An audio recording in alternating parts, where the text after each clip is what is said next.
ذہین اور حساس.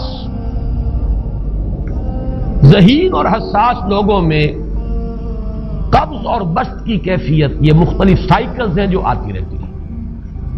کبھی طبیعت میں پشمردگی ہے، دل بجھا ہوا سا ہے، کچھ نا امیدی سی ہے، خود اپنے اوپر اعتماد کی کمی محسوس ہو رہی ہے، مجھ میں صلاحیت نہیں ہے، میں کچھ نہیں کر سکتا، اب تک جو کچھ کیا اس کا بھی ہے، امنگ بھی ہے، امید بھی ہے، روشن پہلو نظر آ رہے ہیں. قبض کی کیفیت میں تاریک پہلو نظر آتے ہیں، مایوسی کے پہلو نظر آتے ہیں، پیسیمزم کی کیفیت.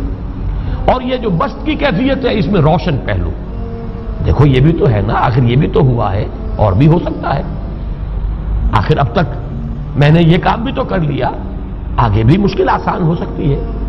یہ دو کیفیات ہیں قبض اور بسط کی، جن کو کہ صوفیاء کرام نے یہ اصطلاحات، یہ عنوان دیے، قبض اور بسط. جتنی انسان کے اندر حساسیت کی کیفیت زیادہ ہوگی، ذہانت زیادہ ہوگی، اتنا ہی یہ جو ویوز ہیں اس کی ایمپلیٹیوڈ زیادہ ہوتی ہے. کم ذہین انسان ہے، کم حساس ہے، آئیں گے تو صحیح ہے، لیکن یہ کہ وہ ویو جو ہے اس کا ایمپلیٹیوڈ جو ہے اس کے اندر اوپر اور نیچے کی کیفیت زیادہ نہیں ہوگی. لیکن جتنا یہ معاملہ بڑھتا ہے یہ جو ویو ہے اس کی ایمپلیٹیوڈ بڑھتا چلا جاتا ہے. لیکن نارمل انسان کا معاملہ یہ ہے کہ یہ حدود کے اندر رہے. اسی کی ایک کیفیت جو ہے ایب نارمل جب ہو جاتا ہے، یہی ہے جو جدید ہماری جو سائیکولوجیکل میڈیسن ہے اس میں اسے مینیکس ڈپریسو سائیکوسس کہا جاتا. مایوسی ہوئی تو اتنی ہوئی کہ جیسے کمر ٹوٹ کر رہ گئی، اور اسی ڈپریشن میں ہوتی ہیں خودکشیاں، خودکشی کر جاتا ہے ڈپریشن. کچھ روشن پہلو نظر ہی نہیں آ رہا، کوئی امید کا پہلو نظر ہی نہیں آ رہا، کوئی صورت نظر نہیں آتی، کوئی امید بن نہیں آتی. کس طرف جاؤں، کدھر دیکھوں، کسے آواز دوں؟ اے ہجوم نامرادی، دل بہت گھبرائے ہے. اور جب آدمی محسوس کرتا I can't face these realities، یہ commits suicide.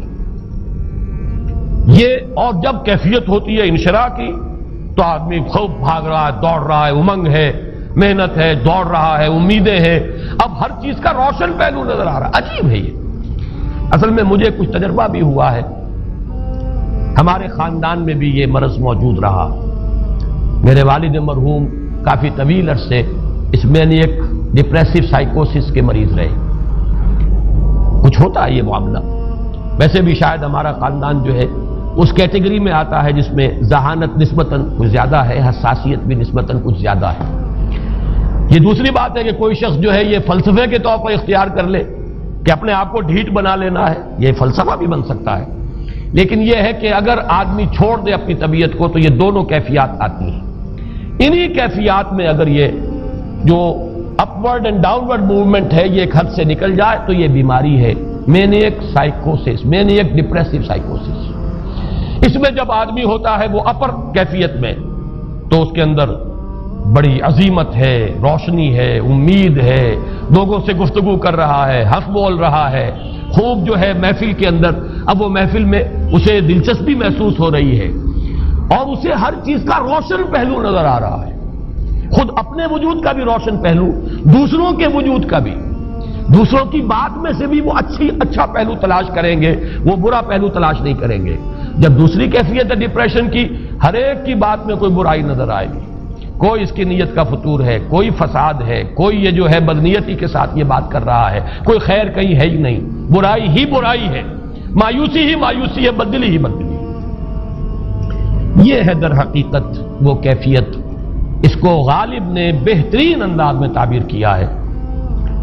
ذہین اور حساس انسانوں میں ان کی جو ترقی ہے وہ انہی مراحل سے ہو کر گزرتی ہے، اور ہر ڈپریشن کے بعد، ڈپریشن میں اس سینس میں استعمال نہیں کر رہا یعنی بیماری کی حد تک پہنچنے والی ڈپریشن نہیں، صرف قبض کی حد تک پہنچنے والا معاملہ. ہر قبض کے بعد جب بسط آتا ہے تو آگے ترقی ہوتی ہے، جس کو آپ کہتے ہیں بائی لیپس اینڈ باؤنڈس.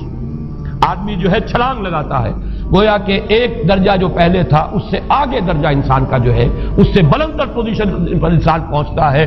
ہر قبض کے بعد جو نیا بسط آتا ہے وہ ایک نئی کیفیت، نئی شان، نئی بلندی، نئی رفعت لے کر آتا ہے. اس کو غالب نے تعبیر کیا ہے بہت خوبصورت انداز ہے.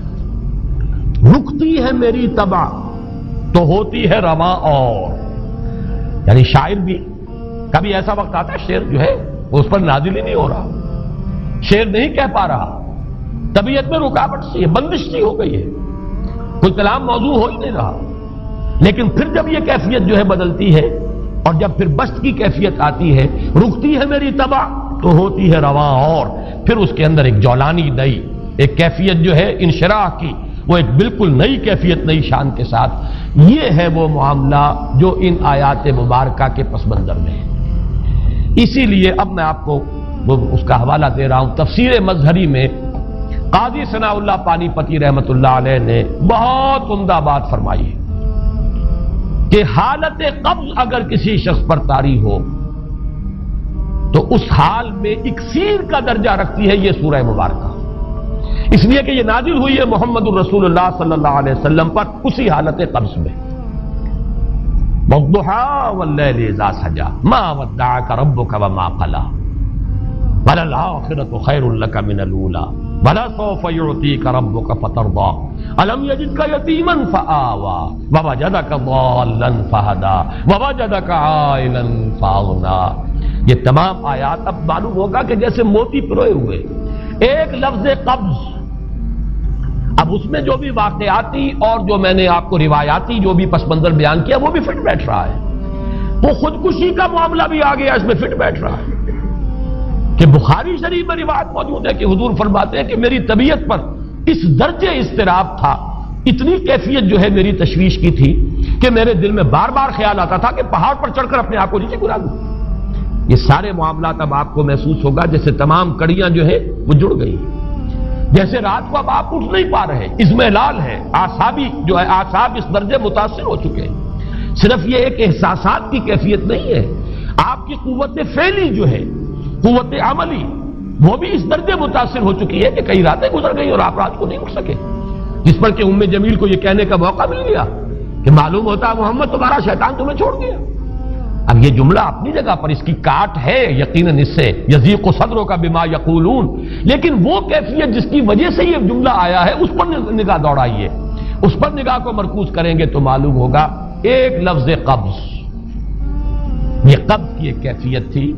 اس قبضی کی کیفیت کا ایک مظہر یہ ہے کیونکہ یہ بھی تو در حقیقت قلب مبارک جو ہے محمد الرسول اللہ صلی اللہ علیہ وسلم کا, اسی پر تو وحی کا نزول ہوتا تھا. یہ بھی وہی داخلی احساسات و کیفیات کا معاملہ ہے, یہی بھی در حقیقت یہ واردات قلبیہ ہی کا سارا معاملہ ہے.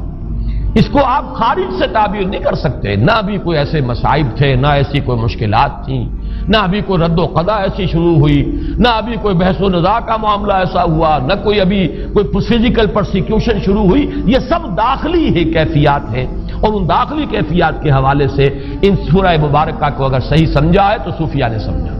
وہ جو اقبال کا شعر ہے کہ کچھ جو سمجھا میرے شکوے کو تو رضواں سمجھا, مجھ کو جنت سے نکالا ہوا انسان سمجھا. اور کون سمجھے گا؟ وہ تو سمجھے گا کہ دکھے ہوئے وہ دل کی صدا ہے, وہ کیا ہے جو اقبال کی وہ ایک نظم ہے پرندے کی فریاد, گانا اسے سمجھ کر خوش ہونا سننے والے. یہ تو در حقیقت ایک دکھے ہوئے دل کی صدا, فریاد یہ صدا ہے. تو یہ کیفیت جو ہے رضوان سمجھ سکا ہے جو کہ داروغہ جنت ہے, اس نے سمجھا یہ وہی آدم جو نکالا گیا تھا یہاں سے, یہ اس کی فریاد ہے. کچھ جو سمجھا میرے شکوے کو تو رضواں سمجھا, اس کو جنت سے نکالا ہوا انسان سمجھا.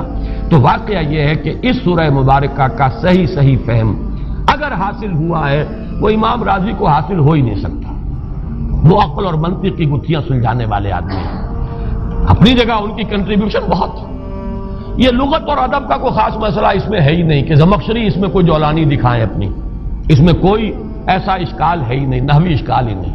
لیکن یہ واردات قلبیہ کا معاملہ ہے, احساسات باطنی کا معاملہ ہے, یہ نفسیات انسانی کا معاملہ ہے. اور اس کو وہی سمجھ سکتے ہیں کہ جو ماہرین علم نفس ہیں, اور وہ ہیں صوفیاء کرام ہمارے ہاں, جن کا وہ ذوق ہے باطنی کیفیات و احساسات, جن کا موضوع کہ یہ در حقیقت حالت